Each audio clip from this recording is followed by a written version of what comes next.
मैं सबसे पहले तो शेख साहब से माजरत करता हूँ, अभी अभी उन्होंने मुझे जनरल सेक्रेटरी मुंतखब किया है।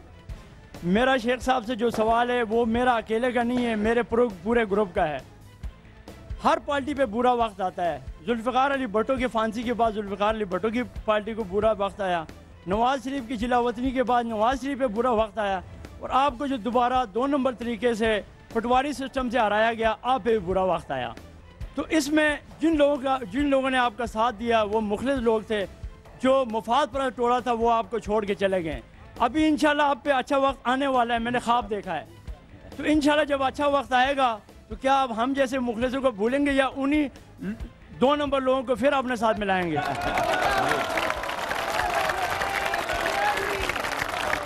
जी शेख साहब।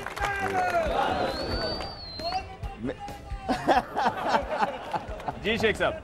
देखो वो कह रहा 2 नंबर जिंदाबाद।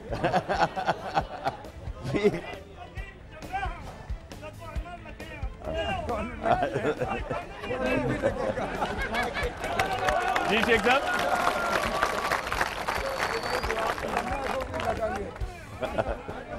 जी शेख साहब, कुछ लोग आपसे नाराज भी हैं। नहीं, अपने राजी हो जाएंगे, कोई नाराज नहीं है। नेचुरली बात है, जो लोग मुफाद परस्त होते हैं वो बड़े स्मार्ट होते हैं, जो लोग मुखलिस होते हैं वो बेचारे सादा होते हैं।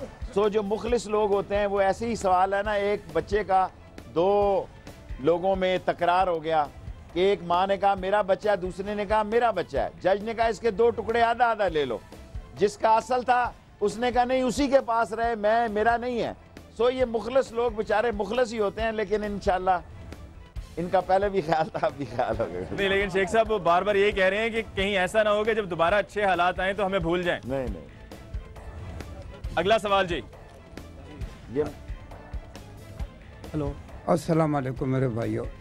शेख साहब, मेरा आपसे गुजारिश है कि ये बलदियाती इलेक्शन जो है ये नहीं होने चाहिए, क्योंकि ये पटवारी के इनके चमचे आगे आएंगे।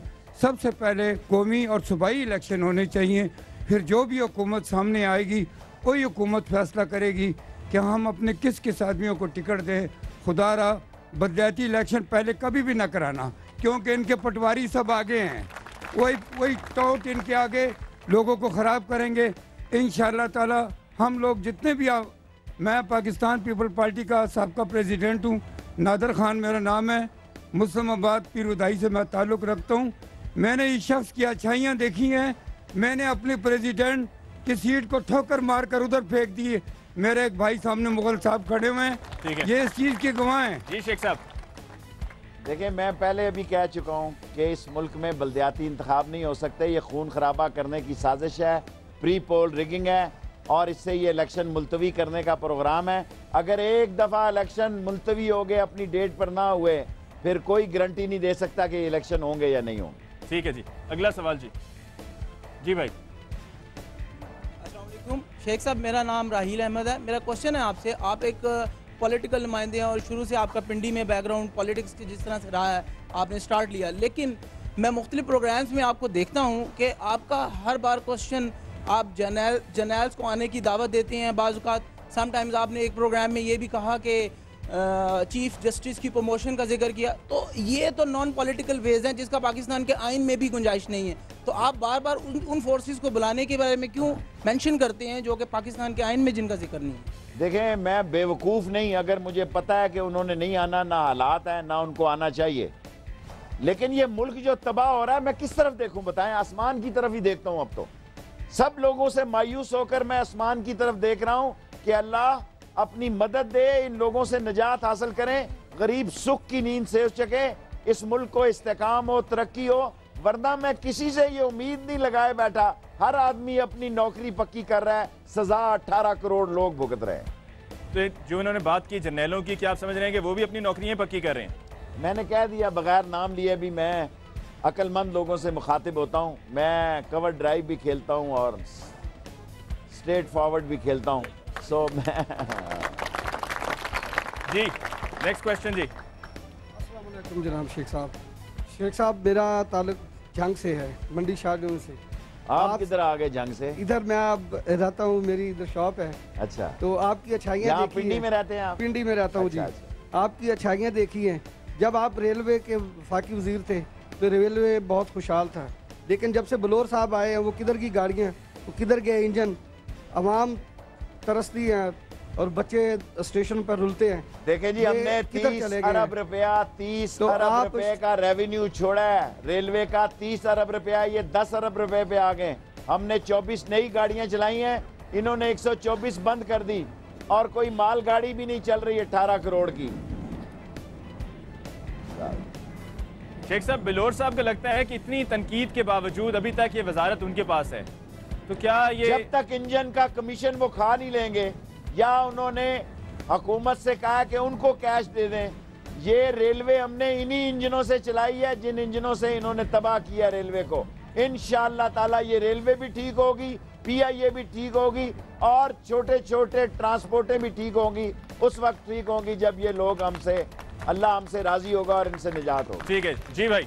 मलक लियाकत, नीलम आज़ाद कश्मीर से। मेरा पहला सवाल आपसे ये है कि आपने TV प्रोग्राम पे कहा कि मैं जनाब सदर पाकिस्तान आसिफ अली जरदारी से मिलकर आया हूँ, तो बाहर आकर मैंने अपने हाथ को देखा है कि अंगलियां तो पूरी हैं।